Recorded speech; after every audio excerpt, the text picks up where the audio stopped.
بیماریاں دو طرح کی ہوتی ہیں، ایک روحانی اور ایک جسمانی۔ جہاں تک جسمانی بیماریوں کا تعلق ہے تو اللہ سبحانہ وتعالیٰ نے ان کے لیے زمین سے چیزیں پیدا کی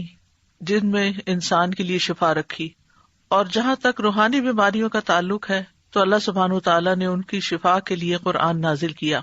بہرحال کوئی بیماری ایسی نہیں کہ جس کے لیے اللہ نے دوا نہ اتاری ہو۔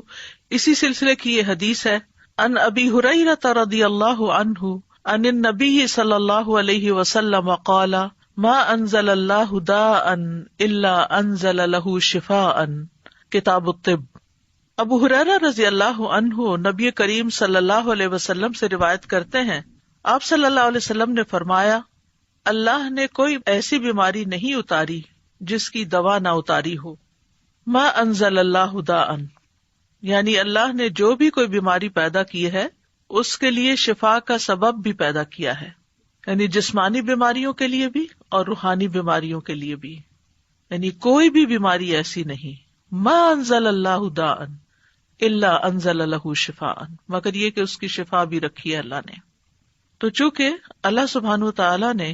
آسمانی اسباب کے ذریعے بیماری کی شفا کو پیدا کیا تو اس کے لیے اتارنے کا لفظ آیا ہے، انزلہ، اتارا۔ انزال کے کئی ایک معنی علماء نے یہاں پر کیے ہیں۔ ایک قول یہ ہے کہ اس کے اتارنے سے مراد یہ ہے کہ اللہ نے اپنے بندوں کو اس کے متعلق آگاہ کیا ہے،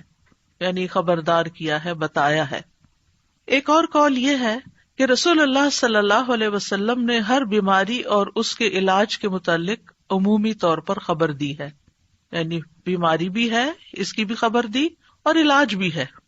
ایک قول یہ بھی ہے کہ ان دونوں کے اتارنے سے مراد ان کو پیدا کرنا ہے اور ان کا زمین میں رکھ دینا ہے، یعنی جیسا کہ حدیث میں اس خبر کی طرف اشارہ ہے کہ اللہ نے جو بیماری رکھی اس کے لیے علاج بھی رکھا، یعنی زمین پر رکھا۔ اور ایک اور قول یہ ہے کہ ان دونوں کے اتارنے سے ان کا فرشتوں کے ذریعے اتارنا مراد ہے، وہ فرشتے جو انسانی مخلوق کے نظام کے ساتھ مقرر کیے گئے ہیں۔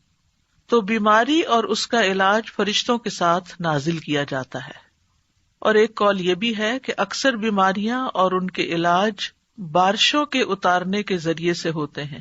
جن سے غذائیں اور دوائیں اور دیگر چیزیں پیدا ہوتی ہیں۔ یعنی بارش اترتی ہے تو زمین بہت کچھ اگاتی ہے، تو پھر اس میں بعض اوقات کچھ زمینیں ایسی ہوتی ہیں یا کوڑے کے ڈھیر ایسے ہوتے ہیں کہ جن پہ بارش پڑتی ہے تو وہاں سے جراثیم پیدا ہو کر بھی فضا میں پھیلتے ہیں، وہ بھی بیماریوں کا سبب بنتے ہیں۔ اسی طرح اچھی زمینوں پر جب بارش پڑتی ہے تو اچھی غذائیں پیدا ہوتی ہیں جو بندوں کو صحت مند رکھنے میں کام آتی ہیں، اور انہی میں پھر جنگلوں کے اندر ایسی جڑی بوٹیاں پیدا ہوتی ہیں کہ جن سے علاج کیا جاتا ہے۔ تو بہرحال دونوں چیزیں مقدر ہیں، اللہ کی تقدیر میں سے ہیں، اور یہ اللہ سبحانہ وتعالیٰ کی مخلوق پر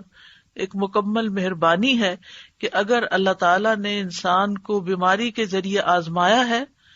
تو اس کے علاج کے لیے یا حل کے لیے اللہ نے دوائیں بھی پیدا کی ہیں۔ جیسے انسان اگر گناہ کے ذریعے آزمایا جاتا ہے، یعنی نفس کے کسی شر کی وجہ سے یا شیطان کی وجہ سے وہ آزمائش میں ہے، تو اللہ سبحانہ وتعالیٰ نے ایسے اعمال بھی بتائے ہیں کہ جو گناہوں کو مٹانے کا سبب بنتے ہیں، جیسے استغفار وغیرہ ہے۔ اسی طرح ایک اور حدیث سے ہمیں یہ بھی پتہ چلتا ہے کہ سال میں ایک رات وبا اترتی ہے، اور یہ صحیح مسلم کی روایت ہے۔ نبی صلی اللہ علیہ وسلم نے فرمایا کہ برتن ڈھانپ دیا کرو اور مشکیزوں کے منہ باندھ دیا کرو، کیونکہ سال میں ایک رات ایسی بھی آتی ہے جس میں وبائیں اترتی ہیں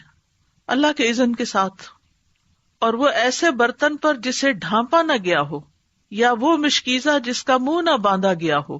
اس پر سے گزرتی ہیں تو اس میں وہ داخل ہو جاتی ہیں۔ مثلاً پینے کی کوئی چیز رکھی ہوئی ہے، رات بھر ننگی رہی ہے اور اس میں وہ وبا داخل ہو چکی ہے، بیماری داخل ہو چکی ہے، اور صبح ہم اٹھتے ہیں اور بغیر بسم اللہ پڑھے اس کو پی جاتے ہیں تو بیماری جسم کے اندر چلی جاتی ہے۔ پھر ایک بندے کے اندر جراثیم آتے ہیں تو وہاں سے وہ دوسرے کو لگ جاتے ہیں، تیسرے کو لگ جاتے ہیں، اور پھر وہ بیماری بہت سو تک پھیل جاتی ہے۔